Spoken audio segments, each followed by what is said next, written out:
another episode of Link Digital Online Series. Today we'll be looking at the half-line transforms. So given that we have learned a few filters already, we're going to use the filters to process the image first before using this half-line transform method to identify the lane lines. Right, given what we've done so far, we'll convert the frame into a grayscale image first, followed by using the canny edge detector.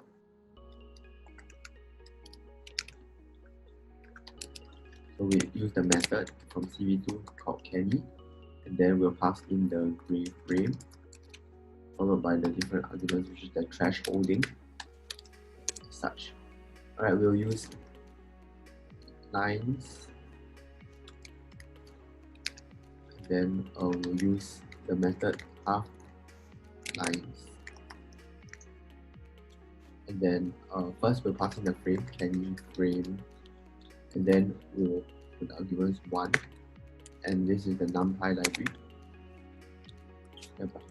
because it's in radians, and then we just put arbitrary value 200 behind. Right, so another library that we imported is the numpy library. So we import the numpy library as np. So np is just a short form that we can use throughout the program to shorten the code, or like the number of times we type the word numpy. So even if we don't want to do this, we can just use import numpy and we can do this. It will work similar, but just for convenience sake, this. Right, so what we have from these half lines will be the different lines that it identifies within the image. And next we have to use a loop in order to identify all these lines and then draw the points on the graph. So later on, we'll look at different arguments that are passed in. For example, the rho and theta values that will be used in the calculations and the drawing of the different lines. Alright, so what the half-line method will do is it identifies the different coordinates within the line and different variables in an array. So what we have to do is we use a loop in order to construct the lines and try to map out something from there. So we want to first identify the points. Next is to look at how to draw out the lines, and lastly is to image these lines onto a frame to display. Right, so first we will look at this and construct a loop. So given that we have the half lines, coordinates and data, so if lines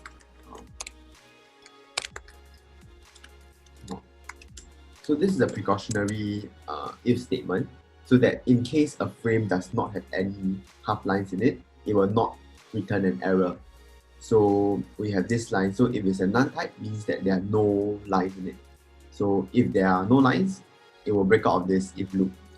If there are lines, which in most cases there are, so we move on to for maybe we call it line in lines half. Right, so this will just iterate for every line that is. So if there are 10 lines in a certain frame, it will loop this line 10 times. Right, so what's inside line is actually an array. So there are different elements, and we want to extract a certain array from this big array, which is rho and theta. So why we want these two values is because it will help us to construct the different lines later. So we'll extract this as line as the first element. So if we actually print out lines, print out line, this is what we will get inside. So later we will look at printing the individual items. So just do a print here, and then it will just return whatever is inside the frame. So we look at this and we'll go ahead and run the file. So these are the different lines inside. So there's quite a lot. We just close the program.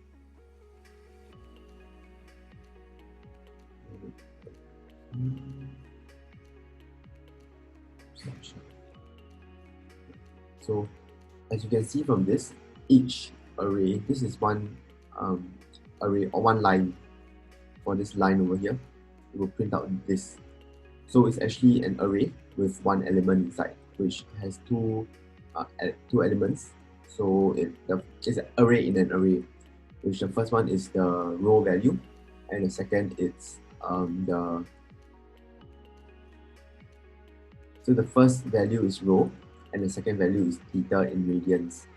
So next we'll move on to process this array that we have. So we just have two variables. One is in the x direction and one is the y direction. Right, so we'll use another method in the NumPy library, which will help us in this, which is the cosine function. And then we will just take this and use,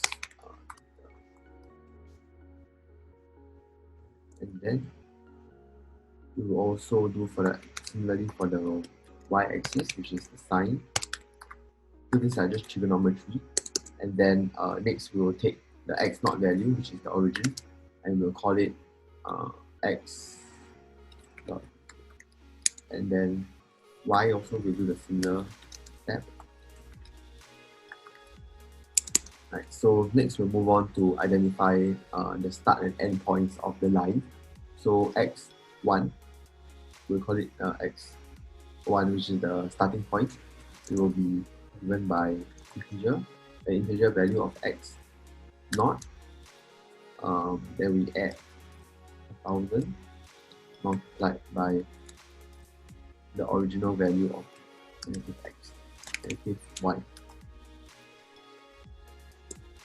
And then for y1, do the same. So it's integer y0 plus 1000 multiplied by. So we'll iterate this for the next pair, which is the endpoint, integer x0. So just for formatting sake, we will this.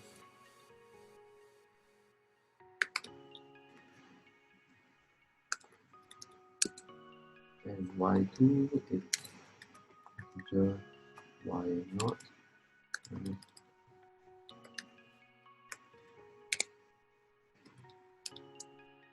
So after that, we'll construct the line, which is c2.line, which is a method in line, and we will apply it to the original frame.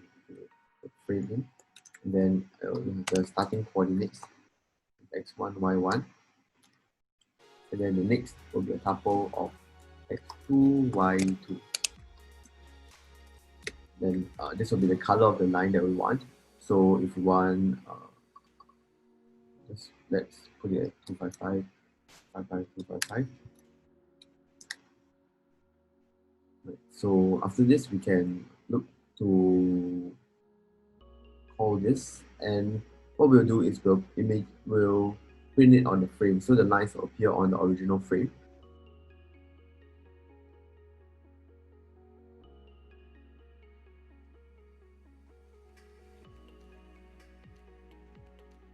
And so maybe the lines are a bit hard to detect, so we will drop this number a bit, 200. But just a little correction over here. So this is a minus sign, not a plus sign.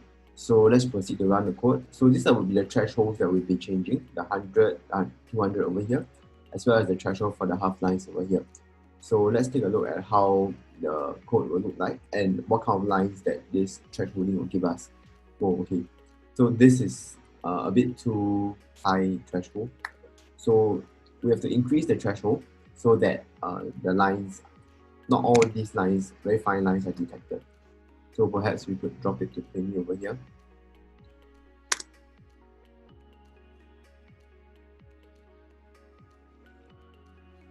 And so we get fewer lines over here, and I think it's easier to see.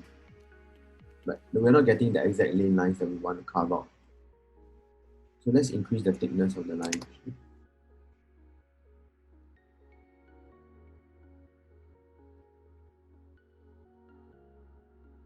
You can see that it's detecting very straight lines. So things like the dashboard, the buildings. So it finds it pretty hard to identify the lines unless, as you can see over here, it is quite joined. So it is identified. That's something we have to work on as we go about doing half-line transform to identify the road lane lines. So that will be it for now. Close the program. So this is just an introduction to how half-lines can help us to identify roads. but we definitely have to do more image processing and linking in deeper into color, altering the color, hue saturation value as well as HSL values. So that'll be something that we'll look in future sessions, as well as how to make a track bar so that we don't have to keep closing and iterating it again. So these will be all variables that we can easily change just by sliding a bar that appears in the GUI. Right, so that's it for today's session. If you're looking for the code, it can be found in the description below, and see you next time.